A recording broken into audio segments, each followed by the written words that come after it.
Pemirsa, dihitung mundur sekitar 12 bulanan dari sekarang, Pilkada serentak gelombang 2 akan dilakukan, termasuk pemilihan Gubernur DKI Jakarta. Hingga saat ini baru calon incumbent atau petahana yang sudah memastikan untuk bertarung. Namun demikian, nama-nama penantangnya sudah bermunculan dalam survei. Dan untuk membahas bursa nama sekitar Cagup DKI Jakarta ini, kami sudah mengundang Philips Jusario Vermonte, Direktur Eksekutif dari CSIS, yang baru-baru ini merilis survei terbarunya, dan juga ada Sandiaga Uno, seorang pengusaha yang belakangan kemudian terjun ke politik lewat Gerindra dan menjadi salah seorang yang mengintip posisi calon Gubernur DKI Jakarta.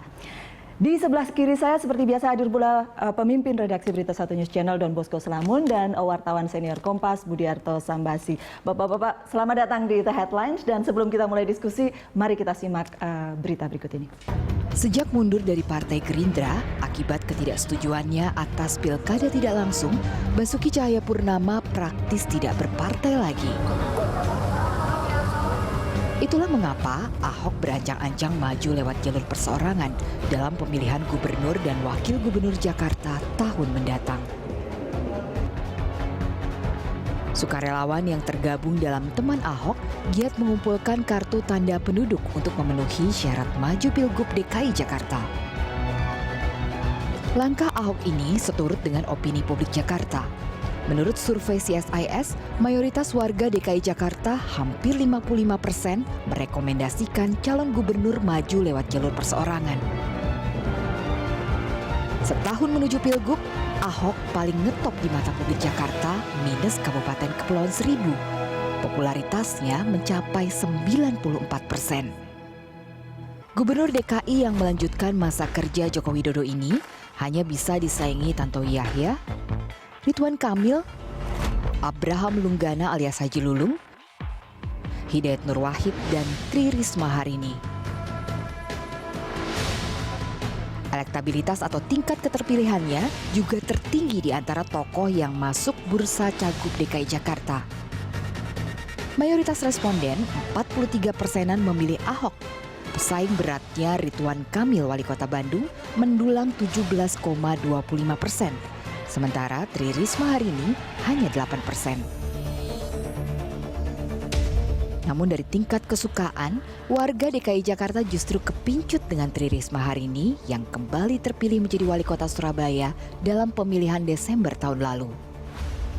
Bu Risma, yang PDI Perjuangan bongkotan, disukai 85,54% responden yang disigi CSIS antara 5 hingga 10 Januari lalu. Warga DKI Jakarta rupanya juga kesengsem Ridwan Kamil. Tingkat kesukaan terhadap Kang Emil, demikian panggilan karibnya, berbeda 0,52% dengan Bu Risma.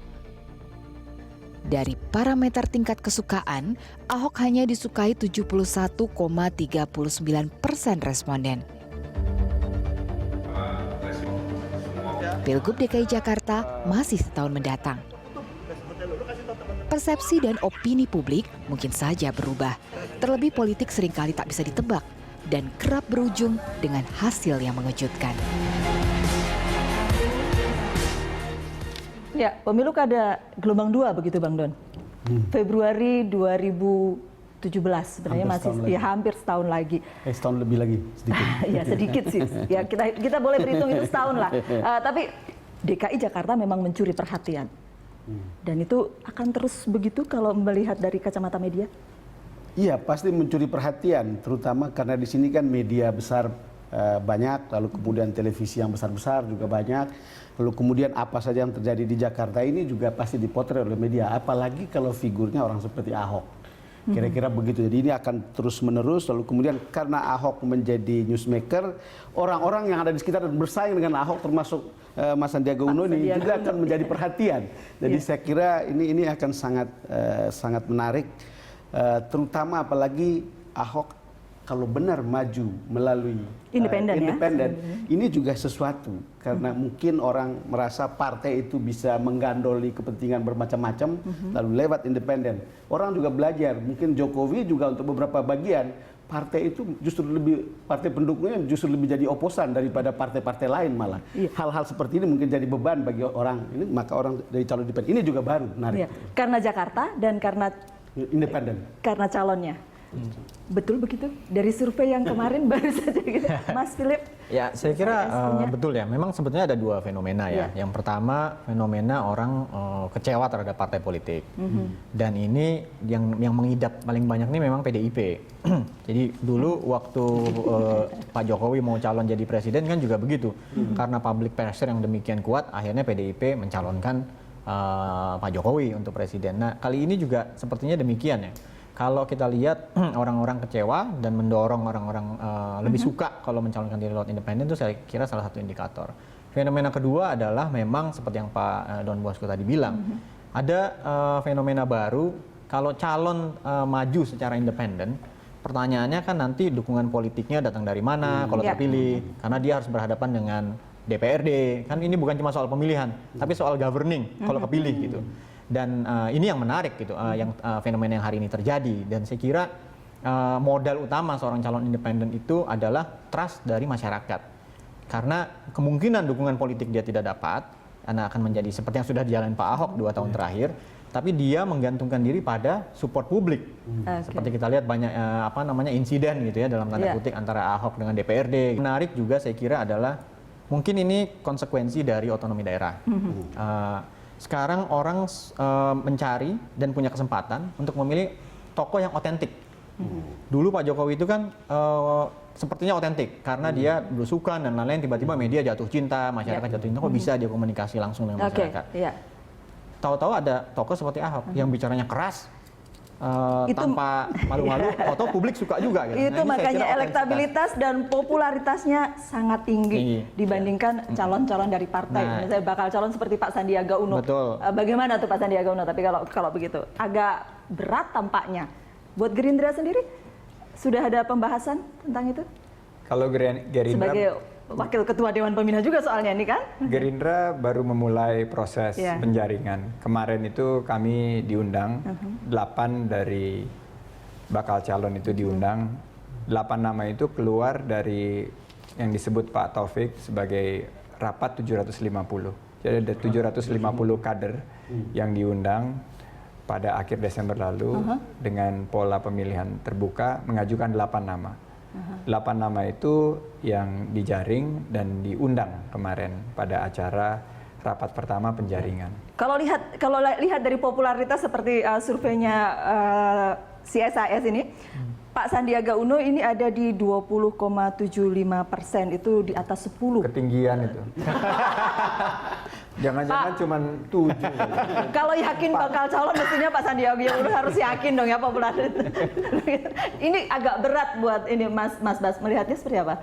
Kalau dari popularitas ya, perbincangan di kalangan masyarakat, memang Ahok sepertinya terlalu jauh jaraknya. Kalau pilkada sekarang pasti menang gitu ya kayaknya ya? Kira-kira begitu sayangnya. Tapi saya kira yang lebih penting lagi adalah ini menjadi batu uji pertama bagi calon independen ya untuk menjadi gubernur, karena selama ini belum pernah terjadi.